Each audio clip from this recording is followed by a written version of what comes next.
cette poignée de main, pour nous, déjà, mais pour tout le monde, il s'agit d'être à la hauteur de 1988. Ça a toujours été l'enjeu, à la hauteur de 88.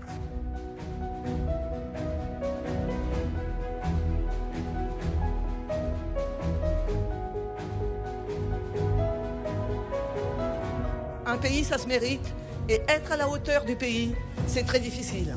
Et ceux qui nous représentent aujourd'hui ont une qualité essentielle. Ils sont les seuls à être restés autour de la table. Et ça, pour moi, si vous voulez, il y a des choses importantes. Il y en a d'autres qui le sont moins. Il y a des chemins principaux, il y a des chemins de traverse. On n'est pas sur les chemins de traverse.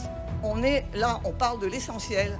Donc, être capable de rester autour de la table, c'est vraiment la base. Certains n'ont pas pu rester. S'ils n'ont pas pu rester, ça veut dire que c'est difficile. Ça veut dire que tu n'es pas à la hauteur. Et ça veut dire que surtout, tu n'es pas responsable. Parce que dans ce pays, la France, depuis 30 ans, essaie de maintenir la paix civile. Et si vous n'êtes pas autour d'une table, c'est une catastrophe. Ça veut dire que rien ne peut se passer. Donc, je soutiens cette action essentielle qui est donc le dialogue, l'échange et aussi le partage.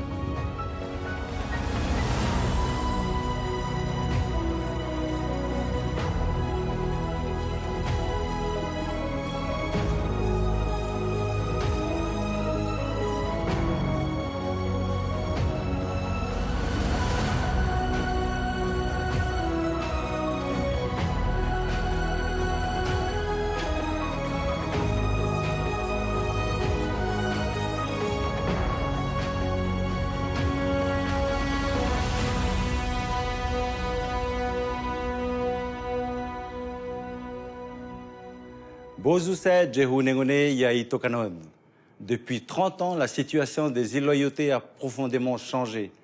Depuis 30 ans, nous bénéficions de la solidarité de la France au travers de la défiscalisation qui a permis la réalisation du Djehou Village, du Nengoné, du Paradis d'Ouvéa et bientôt celle du Hilton de Ouadjabé pour un investissement de 3,4 milliards de francs. Grâce au contrat de développement conclu avec la France, nous avons pu financer l'usine de conditionnement de poissons à Lifou, le Ward d'Ouvéa, le stade de La Roche à Marais ou encore la rénovation de la piste de Tiga.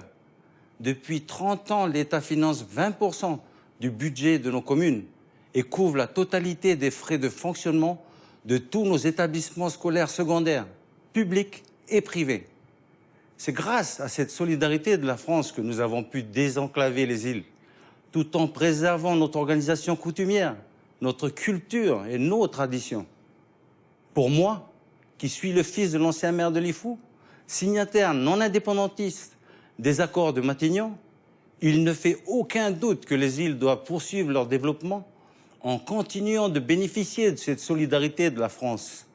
C'est tout l'enjeu de la consultation du 4 novembre. Le 4 novembre, choisissant entre Calédoniens un avenir dans la France aux couleurs de la paix. Oletia Chahwat.